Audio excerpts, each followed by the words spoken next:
Good morning and welcome to another episode of Good Morning Country, your source for local news, events, and happenings. I am Teresa Brown Paris and welcome to the ride. We'll be right back.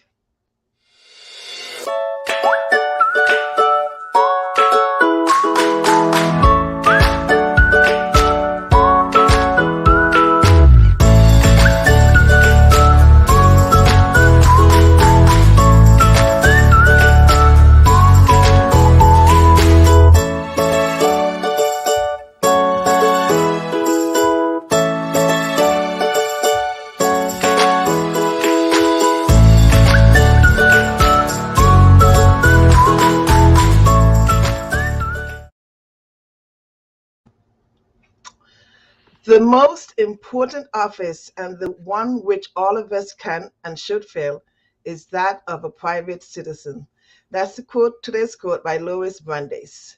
Welcome to another episode of Good Morning Country, and thank you for joining us. I am excited today to have my friend and previous guest of the show, Good Morning Country, our Mayor Yaniv Aronson, as our guest host today. In a few minutes, you will hear from our Democratic candidates of the 54th District, which covers our hometown of Conshy, Norristown, and Plymouth Meeting. Please submit any questions you may have in the chat that you have for any of our guests, and we'll be sure to get it to them. Yaniv, welcome, and it's all yours. Take it away. Oh, thank you, Teresa. And Teresa, thank you for hosting this forum and for allowing us the opportunity to get to know these candidates. Just to reiterate, we have a brand new district that was created. It's going to come into effect on November 30th of this year. This is the Democratic primary, and we have two wonderful candidates. We Yes. are blessed to have an exciting decision to make on May 17th when we have our primary. And this is just a forum to get to know these candidates better, and to offer you, the audience, a chance to ask any questions you may have. So, with that, we I will yield, get started, right? I yield to you. Awesome. Good luck. Okay. So we have Rochelle Culbreath with us. She is a fourth generation Norristonian, elected president of Norristown Borough Council in 2000, and currently the manager of legislative affairs for SEPTA, which is the nation's sixth largest public transportation agency. And we also have Greg Scott with us, a native of Norristown, a volunteer firefighter for the Fairmont Engine Company #2, and became the first Black district judge in Montgomery County history and the youngest sitting judge in Pennsylvania history. So, as I said, two incredibly well qualified candidates that we're going to get to know more today. All right, so we will start with Rochelle. Please take 2 minutes and introduce yourself. What is your background and why are you running for this office? Yes, good morning. Good morning, Conshy. I'm Rochelle Culbreath. I'm running for the new House seat District 54, and I'm running for the seat. I have been involved in local government my whole life. I ran for council in the year 2000, and I served 2 terms in Norristown Municipal Council. I was council president in 2004, and I've been working at SEPTA for the last 16 years as the manager of legislative affairs. And what else was I supposed to say, Yaniv? Just why you're running for the office. Because I feel like I'm most qualified for this position, and I'm very surprised that we have the opportunity. I think it's amazing that this opportunity has come about to create a seat that includes Norristown, Plymouth, and Conshy. Thank you, Rochelle. And Greg, same question to you. Please take 2 minutes and introduce yourself. What is your background and why are you running for this office? Great. Well, thank you so much, Mr. Mayor, Teresa, and the Good Morning Country family for hosting us. As the mayor said, and apparently my name is Greg Scott. I see it a bunch of times behind me. Was born and raised in Norristown. Spent a little bit of time in Conshy when we were growing up. My family owns a couple properties over there. But at age 11, I've always been a mission-driven person. At age 11, I really got my niche into politics when I was watching President Clinton give speeches and went to a doctor's appointment with my mother, who at the time needed a healthcare treatment that wasn't available. And the doctor told her, if Hillary Care passes, which was Obamacare prior to Obamacare, then she'll have access to this treatment. And so I went home that night and I watched the news, and they spent a little bit of time on Hillary Care and a lot of time on Ken Starr and his investigation. And that's what started my brain like, whoa, how is this happening? What is the functionality of our government, and how is it supposed to help and instead of hurt us? And so that kind of started my interest in politics and in government. And from there, I wrote him a letter. He came to Land Marine One at Norristown Area High School, gave a speech about education, talked about healthcare as well. After that, I graduated high school in 2005, went off to college. And in undergrad, I've always wanted to be a journalist. I got a job with the opportunity of meeting with the vice president of news for NBC at our local NBC affiliate, NBC 10. So I worked there as a production assistant, worked 4 a.m. to 12 noon, and then went to school on the side as well. While there, I met a guy named Joe Sestak, who was running for Congress at the time. He was entitled, because he was an admiral in the Navy, healthcare that was called TRICARE. His daughter had a glioblastoma, which is a brain cancer. And while he was seeking treatment for her, he realized that there were others who didn't have that kind of treatment. And so he ran for Congress to bring healthcare to every American. And so he asked for me to help him out, and I did. And after that, I worked for a nonprofit organization in the city of Philadelphia led by Kenny Gamble, which is Universal Companies. And I see that my time is up, so I'm going to stop there. Okay, thank you, Craig. We're going right back to you, though. How has your time as a congressional aide and as a magisterial district judge prepared you to serve as state representative? Great. So after, as I said, I've always been a mission-driven person. So it was never about titles or jobs to me. It was always about the work that we were doing. Why was I going to work? So I went to go work for Joe because I really believed in making sure that everyone had access to affordable quality healthcare. We built one of the most prolific constituent service organizations while working for Joe. And we also helped pass Obamacare, right? So we were part of the team that did that. And while there, I learned what it was like to have responsive government. We had people and veterans, particularly from across this country, calling our office to seek help because their local offices weren't helping them. So we had our office open from 7 a.m. to 7 p.m. Monday through Friday, 8 a.m. to 4 p.m. Saturday, and 12 p.m. to 6 p.m. on Sundays. So we knew that there was a great need, that our people were hurting. When people are hurting, they need somewhere to call. So that's where I learned about responsive government. So I'm going to take that same energy. And if you guys look this up, you can Google it. Joe Sestak, while I was with him, was named the most productive legislator in the Congress by the House Democratic leadership, partly because of the legislation that we were able to pass, but then also partly because of our constituent service. So if there's anything that I'm going to take with me from that period of time, working with Joe Sestak or Congressman Fattah, was particularly how to serve people and constituent service and being responsive to people and accessible to them. But as a judge, when I ran for judge, I ran because my cousin was incarcerated for a crime he didn't commit. And unbeknownst to me at the time, when I was sworn in, I was the youngest sitting judge in the Commonwealth of Pennsylvania and the first Black district judge of Montgomery County. Everyone likes to talk about those things, but those weren't the reasons we were running. We were running because we believed that bail reform needed to take place. We were running because our criminal justice system needed reforms. And so I ran to help bring those reforms from the inside done. And we did it. We brought bail reform to Montgomery County right before I left office. Bail reform is county-wide in pretrial services. We have a program that helps housing insecurity, folks that are facing housing insecurity and can't pay their rent due to no fault of their own, which I know my opponent is going to talk about. We help bring that program to our court. So those are the experiences that I'm going to take with me as a legislator to make sure that we continue to fight for people's affordable health care, to continue to fight for people with their mental health and substance abuse treatment, and continue to tackle the barriers of housing insecurity. Thank you, Greg. Rochelle, going to you now. How has your time as Norristown Council President and as Legislative Affairs Director at SEPTA prepared you to serve as state representative? Yeah, great question. So I feel like my time on Norristown Borough Council has prepared me to go to Harrisburg, as well as my position at SEPTA in legislative affairs. But I also think that sitting on over 20 boards and commissions throughout the time that I've been in public service has also prepared me. I'm sitting on boards like Workforce Investment Board for over a decade. has prepared me to understand how to create employable people, to understand what it takes to create manufacturing jobs and jobs in the trades. All those things I think have built on my trajectory to this position. My time on Norristown Borough Council has really prepared me specifically through creating legislation, through understanding the process of creating legislation and what it takes to listen to people and make decisions based on their needs. Actually going into the community.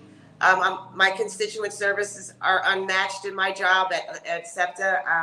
I have a 24-hour response time in responding to every legislative district office.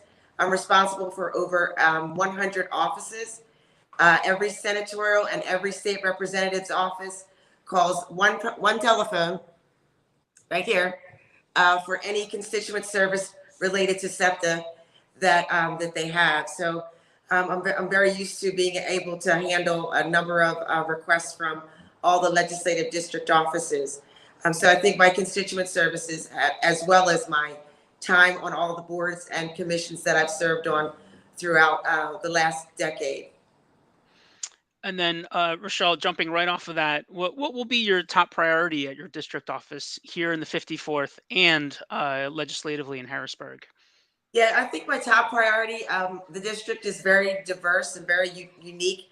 All three areas are very unique. I'm going to focus on education and fair funding. Going to focus a lot on the specific issues. I don't think you can really say that because each one of the areas are very different and have very different and unique needs, but all of which education will be a priority.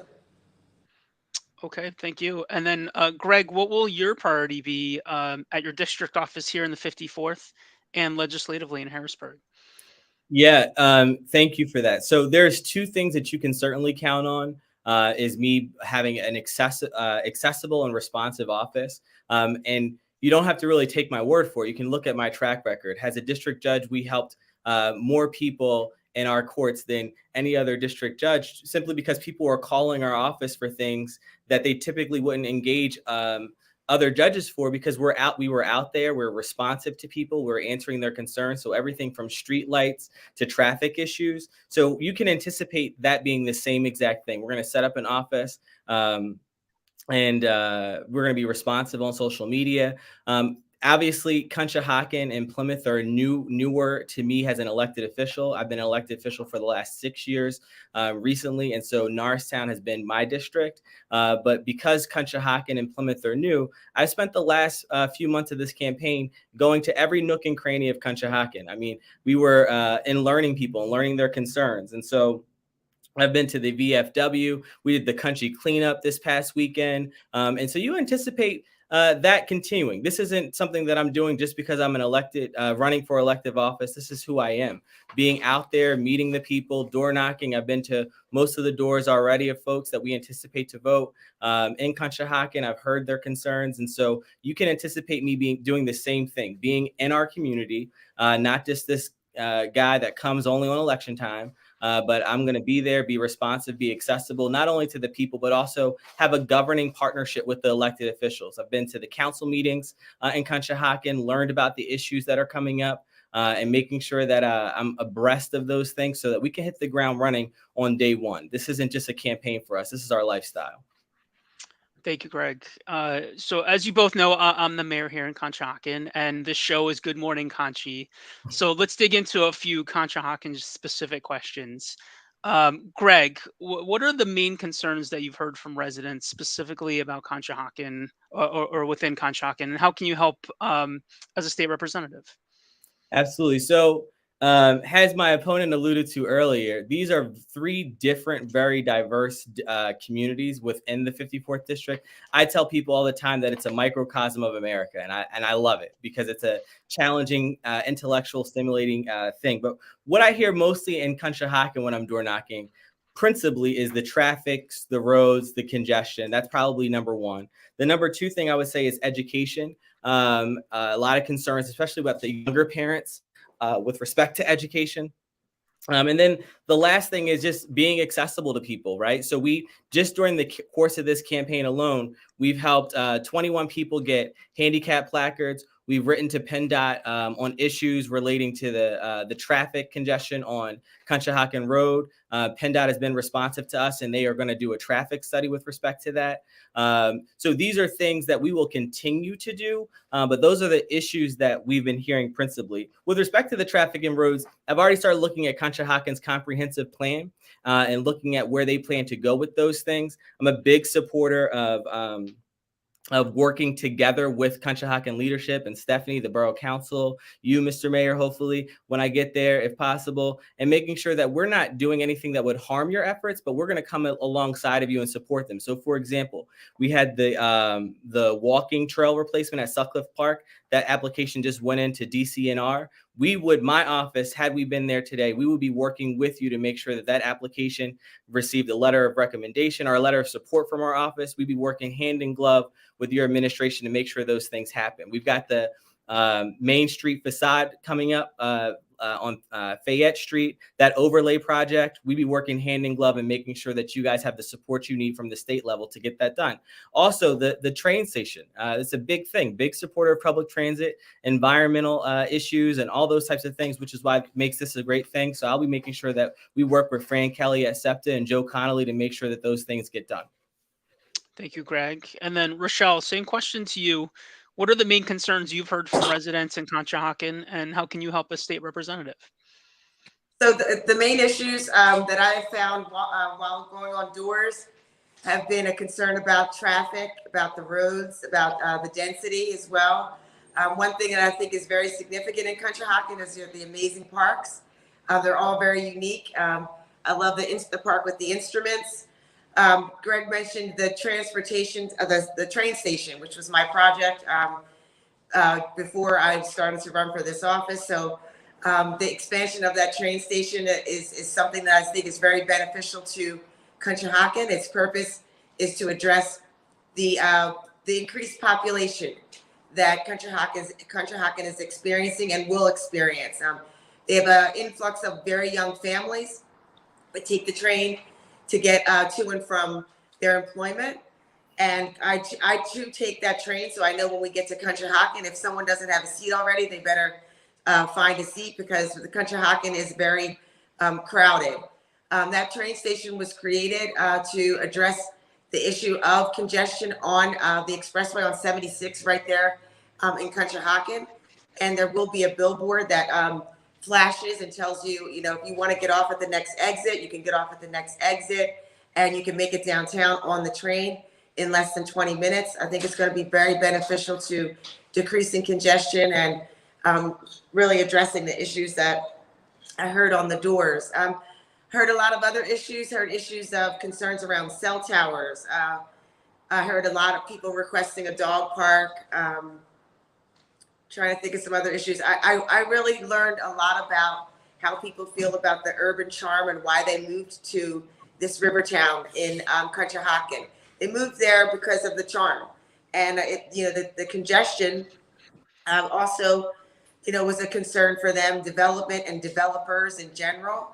I think they kind of felt like it was a disconnect between, the development and then the actual neighborhood. So gonna listen very closely to the rest of, as I'm walking to meet more neighbors, but I thought it was very helpful to learn about what things were concerning residents of Conshohocken. Thank you, Rochelle. So in 2020, we had 8, I will repeat that, 8 Black Lives Matter demonstrations here in Conshohocken, generally right on our main street here, Fayette. Large groups of residents are still incredibly active on issues of social justice, policing, and equity in education. Rochelle, what can you do in the role of state representative to further this important local, national, and even international conversation? Yeah, so I do think that it's important. Last night we had another forum that discussed some of the same issues. I was really proud to hear how much Conshohocken is participating in those conversations and keeping those conversations locally going. It's very valuable. I think that culturally we've experienced a lot before and after the pandemic. We've experienced a lot related to just equity and understanding our diversity and how we are different culturally. I think keeping those conversations going, I'd like to make sure that I have those kind of conversations going on throughout the district, not just during certain times of year, but throughout the year, engaging our schools, as well as keeping the conversation going with our police departments. We talked a little bit last night about the work that I created around Weed and Seed and creating community conversations with police officers and the value that has to create community conversations. I talked a little bit about the strength of community schools and how that's important, because all that information related to your culture, can go into your education and making sure our schools are teaching and providing and preparing all students with information that they can use. Thank you, Rochelle. And Greg, same question to you. What can you do in the role of state representative to further this important local, national, and international conversation? Yeah, so I think it's incredibly important that we recognize that the fact that we're having these conversations is a tremendous good first start. This is a good foundation that people are acknowledging, one that we have an issue and we should be having a conversation about it. I think it's always hard to hate the person you have a relationship with, which is why I've been reaching out and not only just to our local residents in Conshy, but establishing relationships with the local elected leaders, right? To make sure that we have an open flow of conversation, because we all come from different backgrounds. We all came to this area for different reasons. And so those all inform how we're going to move forward. I've already reached out to the police departments in our district. I've had conversations with the leadership in the police departments and some of the officers about continuing the police community relations, which I think is incredibly important. We're incredibly fortunate in this district. I have 3 police departments. I've got Plymouth Township, Conshohocken, and Norristown, 3 different policing styles, 3 different beats, if you will. But we've got really good progressive leadership at the top of each of those departments. And so I'm happy that Plymouth, Conshy, and Norristown are all together in this, because they've been on the forefront of not only issues regarding Black Lives Matter and also police reform, but look at LGBT flag and pride. We were the first to raise the flag, right? Like, these are all progressive issues that really get to the heartbeat of why our democracy is so great. And I'm happy that we have people that are engaged in these issues and having these conversations. And so we're going to continue that dialogue. We're going to continue to create forums and conversations for people to get a chance to know each other. If you've been to one of our events, one thing we always do at all of our events is say, hey, introduce yourself. Go around the room, introduce yourself, so that we know who we are. We're going to continue that dialogue. Okay, so that closes our first half of the show. We are going to take a quick break for a message from one of our sponsors, Paris Mobile Notary. Are you dealing with estate or loan documents? Or perhaps an international business? Welcome to Paris Mobile Notary, your solution for notary services 24/7, 365. At PMN, we put customer service first, coming to you for all your notary needs, including apostille and authentication, document delivery, I-9 verifications, estate documents, prenup and postnup agreements, affidavit, mortgage documents, identity verifications, and so much more. We proudly serve Montgomery, Bucks, Delaware, Chester, and Philadelphia counties, and can't wait to work with you. So contact us today for your next signing at parismobilenotary.com. or call us at 610-825-3300. Paris Mobile Notary, at your service, anytime, anywhere. Okay, welcome back. For the second half here, we're going to focus a little more on the legislative side, so you'll both have 3 minutes to answer the next series of questions. We'll start with Greg. As state rep, what issues would you prioritize, and how would you work with others in government to get legislation passed and signed into law? Yeah, so I think the one thing that I also forgot to mention when we talked about earlier is the Green Conshy initiative, we're such on the forefront in Conshohocken with respect to the environment. I remember watching the presentation for the electronic vehicles installation, and what caught me was that some of those credits are expiring, right? So making sure we're responsive to things like that, so I could take that to the legislative side when we're appropriating funds to make sure that we have the built-in deadlines that are sufficient to get these applications done.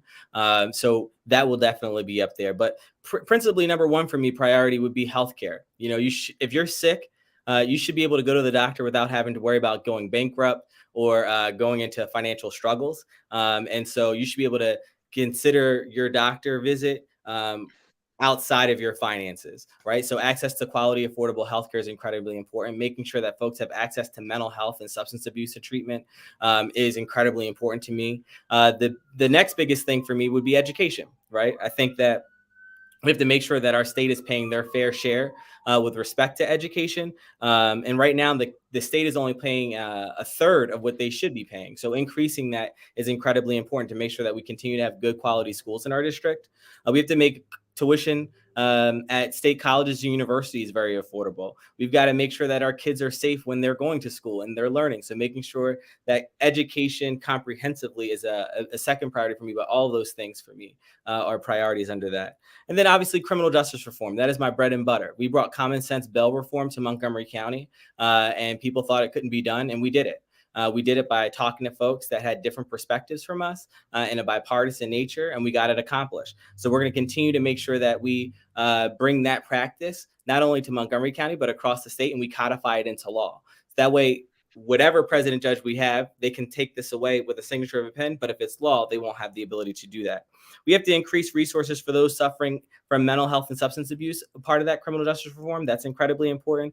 And we also have to save taxpayer dollars by making sure that we invest in people in a rehabilitative fashion and making sure that they're ready to rejoin the workforce with the skills that are necessary so that we don't have so that our recidivism rate can be cut down. So, and as I mentioned with the last thing, we'll continue to work with police officers and police departments to make sure that our communities stay safe and have a great community policing strategy and conversations open. So those three priorities are mine. So principally healthcare, education, and then criminal justice reform. Rochelle, same question to you. As state rep, what would you prioritize and how would you work with others in government to get legislation passed and signed into law? Yeah, so my platform is pretty extensive. You can always read the details and the specifics of it, but I think the first issue would be the environment and supporting the People's Plan for Climate Justice. But I also think that education is my premier platform issue. Everything is based upon, in my opinion, the commentary that I've received on doors. It's the issues around funding and fair funding and equitable funding with regards to schools. And that's important in all three of the areas of the 54th district. So I would definitely, I'm not anti-charter, but I do support blocking the expansion of charter schools. I think that the amount of money that's spent on charter schools in the district is extensive. I think it's unequitable based on the amount of property taxes that are collected in all three different areas in our district. I also think that education has to include dedicated funding within the VOTech school. I spent an entire day at VOTechnical school, just getting an understanding of the programs that they're offering there and how they can impact students.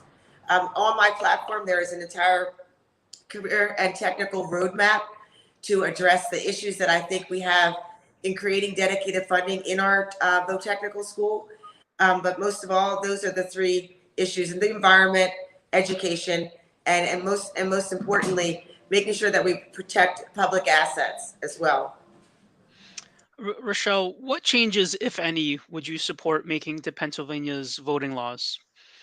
Oh, I forgot to answer one of the before. I didn't share how it would work with others. Did you ask me that? Sure. So I think I have the most experience in that because I've already done that. That's what I do every day in my job. I have relationships on both sides of the aisle based on my position at SEPTA. But even before, when I was on council back then, I mean, I know it's different now. There aren't any really Republican areas in Montgomery County. But at the time, I ran against real Republicans, so I had to work with them on council when I served my 2 terms, and I work with them continuously every day right now. And then, Rochelle, as far as voting laws, were there any changes you would make to those in Pennsylvania? Any changes to the voting laws? No, I wouldn't make changes to them. I just would make them more accessible. I think that one of the issues that we were seeing is that there were initiatives to try to make access to voting more difficult, and to make sure I created barriers so that would not happen. Okay. And Greg, what changes, if any, would you support making to Pennsylvania's voting laws? I think that people deserve to know that their vote is secure and that they're heard by elected officials. And our democracy is only as strong as the confidence that the people who vote in our elections have faith that their vote is counted.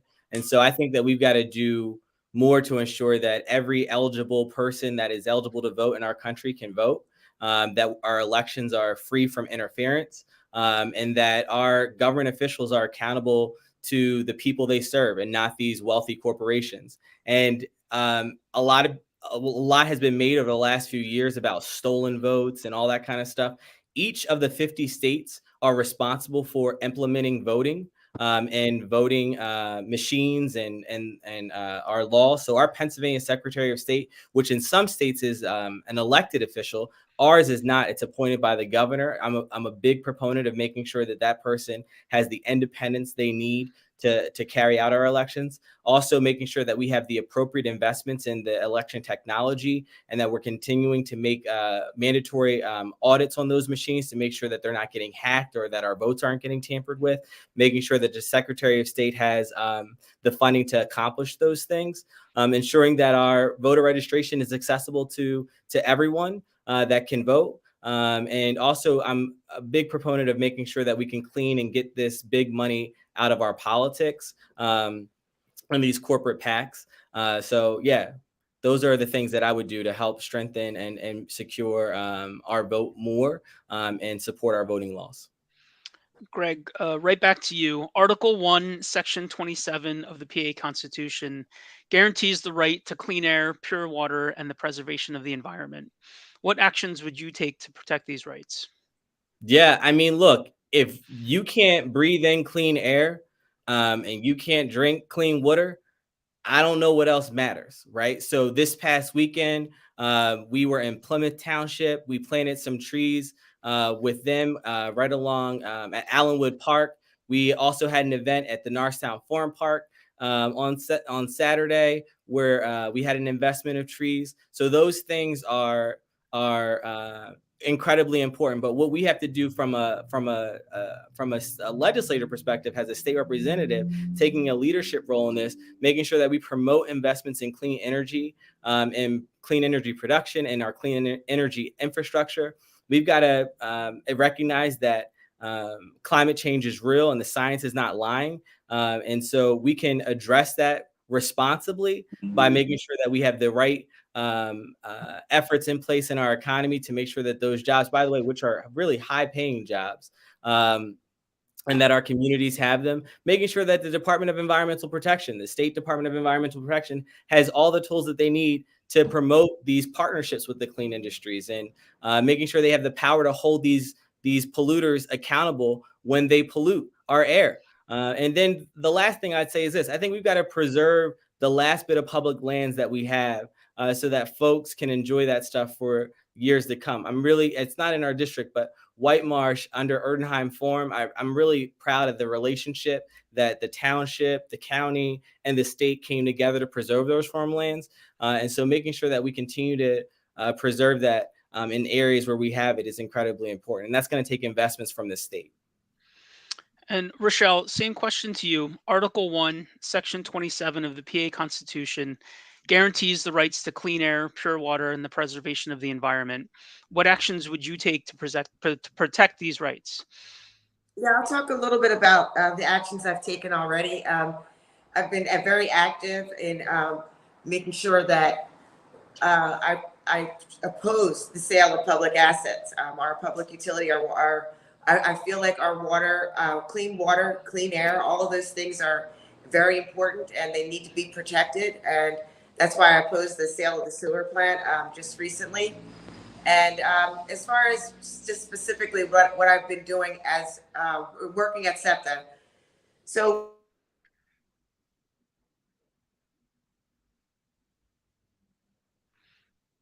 to reuse and reduce. I'm thinking of Frontier right now. It's our depot right in Plymouth. And that depot we have, we wash our buses there and we reuse the water. That water is recycled there. I was involved in that work and it's very important for me to share that that's right in our district. And we've taken a number of people there to learn about the technology that goes around keeping our reuse and reduce our carbon footprint. Last year, we planted over 1,300 trees at SEPTA, and I recently was involved in working very hard to make sure that we address issues related to regenerative energy, and that's been very important to make sure we take our regenerative energy program is unmatched at SEPTA. So I've been involved in this work for a while. Thank you. And then Rochelle, our last real specific question before we head into audience questions. There are several pieces of gun legislation being considered on comprehensive background checks, red flag laws, and firearm safety training. What is your position on these measures? I definitely support background checks and ending straw purchases. I'm definitely in favor of red flag laws as well. Okay. And then Greg, same question to you. There are several pieces of gun legislation being considered on comprehensive background checks, red flag laws, and firearm safety training. What is your position on these measures? Yeah, so I am for comprehensive background checks. If you are on the government's no-fly list, I'm not sure why you should be able to buy a gun if the government has deemed you not being able to fly. I see that you also have red flag laws on here. I am supportive of those efforts. Firearm safety training courses make sense. It's easier to buy a gun in our state than it is to get a driver's license from the DMV. The two just don't compute for me. As a responsible gun owner, I do know that there are things that and measures that we could take immediately to get some of this stuff under control. Assault weapons, right? Bump stops, all of these things that the federal legislature has failed to act on. I think that we can take on in the state. I'm really excited. Governor Wolf was in town yesterday, I want to say, and released an update on his criminal justice reform that included not reform, but crime, message about crime that included a lot of these firearm safety proposals. In 2009, and I think his approach, by the way, has been appropriate. In 2019, he created an executive order that created the Office of Gun Violence Prevention and also a special counsel on gun violence with PCCD. I was a member of PCCD for several years, Weed and Seed, Tall Team, and Norristown. So I'm very familiar with that office and how they operate and how they really take approach of going into the community, empowering local leaders as they did here in Norristown to bring some policy recommendations and policy changes. And they put forth some good recommendations and policy changes. Unfortunately, he hasn't had the cooperation in the legislature the way our legislature is designed. So I'm looking forward to being one of the 12 people that is needed for the House Democrats to take over so that we can pass common sense reforms to help our communities be safer, quite frankly. Okay, so that is the last of our official questions. We are going to take a minute to see if any audience questions have come in. In the meantime, I'll go over some upcoming events. Monday, May 2nd is the last day to register to vote before the primary. Tuesday, May 10th is the last day to apply for a civilian absentee or mail-in ballot. And then Tuesday, May 17th is, of course, primary day. Polls open at 7 a.m. and stay open until 8 p.m. And if you're in line, you are guaranteed to vote as long as you're in line before 8 p.m. And the last date to receive civilian absentee or mail-in ballots is by 8 p.m. on primary day, which is the 17th. All right, I am seeing one question. I think we are on Greg, so I'll ask it to Greg first. So Greg, we have two school districts in this new 54th. What would you do to ensure that both districts have the same academic opportunities for students? Yeah, I'm incredibly grateful. I've had a great academic, I've had great exposure to high quality educational opportunities. I was a student in the Norristown School District, attended multiple public schools in Norristown, so Gottwalls, Cole Manor, Eisenhower. I also went to Plymouth Meeting Friends School for elementary school as well, and graduated from Renaissance Academy, which is a public charter school in Schuylkill Township, Chester County. And so I've been all over. And then university-wise, I've been at 3 or 4 different universities. So I am a product of quality education, and I believe it should be accessible and affordable to everyone. So I'm really cautious when folks want to ban and abolish types of education that aren't accessible. I think that every child deserves the right to a quality education, regardless of their race or their zip code. And what's good for me should be good for the entire community. And I think that being in this district is going to be incredibly helpful to spark the conversations that are needed to take place, not only here locally, but also in Harrisburg, to make sure that we have common sense reforms to education, to make sure that the level of quality in Colonial School District, the level of quality in Upper Marion and Lower Marion and Norristown are all exceeding the standard nationally and internationally. And we have the money to do it. Right now, the legislature, they're about to go into budget season, and they're squabbling over what they're going to do with unspent ARPA money, when what they need to do is simply funnel that money right into the fair funding formula to make sure that our schools are equitable, that we have the same quality of schools across the board. And so I'm going to continue to make sure that we have conversations with our local school boards, with our Secretary of Education, and with other stakeholders to make sure that we can provide a quality education to everyone, regardless of their employment background. And I think because my opponent had an option to send her daughter to a charter school, and I had a chance to go to a charter school, that everyone deserves the right to get a quality education, regardless of their financial situation. So I think charter schools do have a role to play. I just think the state needs to pay their fair funding. We need to comprehensively address education as a whole. Rochelle, I'll ask the same audience question to you. There are two public school districts in the 54th. How would you ensure both have the same student academic opportunities? How would I make sure that we have the same opportunities for both school districts? Yep. Yeah, so I mean, they're totally different. So they're very diverse. They're very different issues. And one of the main issues that we talked about is, whether or not we need to use property taxes as how we fund our schools. I mean, is that equitable? I mean, it definitely is not. We don't have the same tax base in either one of those school districts.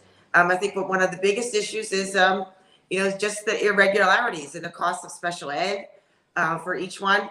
But most of all this comes down to is, common sense. I mean, having the opportunity to send your child to a charter school is important, and that's not what the issue is here. The issue is whether or not we're going to be accountable. If we call ourselves, if the charter schools call themselves public schools, then they definitely have to operate as public schools. And I think it's just accountability that we're speaking of. So what would I do? Make sure that accountability exists, and make sure that funding is equal, and that children have equal access to all opportunities, whether it's after school programs or whether it's having a school lunch. I mean, we learned firsthand when the pandemic happened. We learned we didn't have to ask questions of whether or not there was an equitable imbalance. Norristown children were not able to log on for weeks to get on for school. So it's just completely unequitable. So there are many things that I think I could do to support that. And the pandemic gave us a roadmap to do that. And then, Rochelle, we got another question in from the audience related to education. One of the hot topics is about youth discipline treatment in schools. So, what are your thoughts on that? Yeah, we talked about that last evening with regards to addressing issues related to in school suspensions and just the inequity around that and disproportionate minority contact. We talked a lot about that, and I have firsthand experience with that because my daughter, she was someone that talked a lot. I don't know where she got that from, but she talked a lot, and she was actually labeled as having a behavioral issue, but she did not have a behavioral issue. She just was. She wanted to be challenged, and um, what I thought happened was just labeling children with behavioral issues, creating truancy around those issues, or, suspending children at a higher rate. It does all those labels, really don't do anything. We have to address the issues of why children are acting out. What are the reasons behind antisocial youth behavior? And I spoke last night about, really believing in all those issues that happen because of inconsistencies in the home. The issues that happen and roll into the school are from issues that are going on at home. Children are not, they don't have a two-parent household. They don't have access to food. They don't have access to someone to help them with their homework. There's no after-school programs. We don't even have a community center here in Norristown that has consistent programming. If all those things are addressed, I think that you will see a reduction in antisocial youth behavior, a reduction in suspensions and acting out. All those things are definitely related to what takes place, or with a lack of what's happening in the households here in Norristown and Conshy and Plymouth. Greg, same audience question to you. What are your thoughts on youth disciplinary treatment in schools? So I think that there's two. When I hear this question, it's coming from two sides. So I'll try and address both of them. The one side is actually how the school is implementing their disciplinary policy. And I think that there's been lots of studies done and best practices done for responsive remediation to behaviors and making sure that we are, and I can't think of the word, but basically it's a positive reinforcement. Thank you. Positive reinforcement. But each school is unique, which is why I think principals need the independent authority to make sure that they can operate within parameters set forth by the school district and the superintendent to really enforce a discipline that works and a culture that works for their school. But we all know that it starts with leadership at the top. So if you have a strong principal with a strong culture and strong leadership teams, the discipline should trickle itself down to the leaders, to the teachers, and then down to the children. Now, obviously, there's a component to it that you need a good supportive system once the kid leaves the school at home to reinforce those behaviors. But there's been stuff done in Harlem and even in the city of Philadelphia, in Baltimore and Chicago and Atlanta, where kids coming from the most chaotic of neighborhoods can still have go into an environment that is structured and disciplined and thrive, right? So I don't think that the two of them are necessarily, although they're related, I don't think that one has a part in the other. I think you can definitely have good, strong schools. The other end of when I hear people asking this, it really comes down to communities and schools and police. So the COPS program, which is a federal grant program, has a judge over the last 6 years. I was actually one of the ones who raised the alarm, sounded the red flag that we had cops arresting kids in school, authorized by the district attorney's office, for offenses that when I was in school would have been handled by the lead teacher or the disciplinarian. So fights and other summary offenses.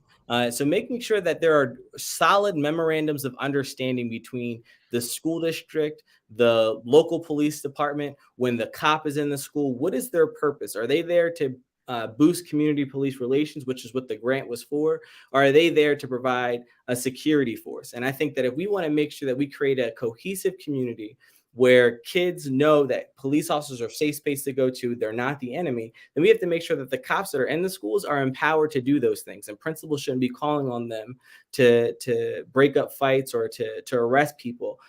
We have a discipline policy for that in the school. So making sure we have strong memorandums of understanding that everybody knows their roles going into it would be incredibly helpful. And I'll make sure that we work to do that just the same way we did in Narsetown. I know Dr. D'Antonio at the Narsetown School District school board, she took that up and made sure that we had a better memorandum of understanding with the young people after I brought that up last year.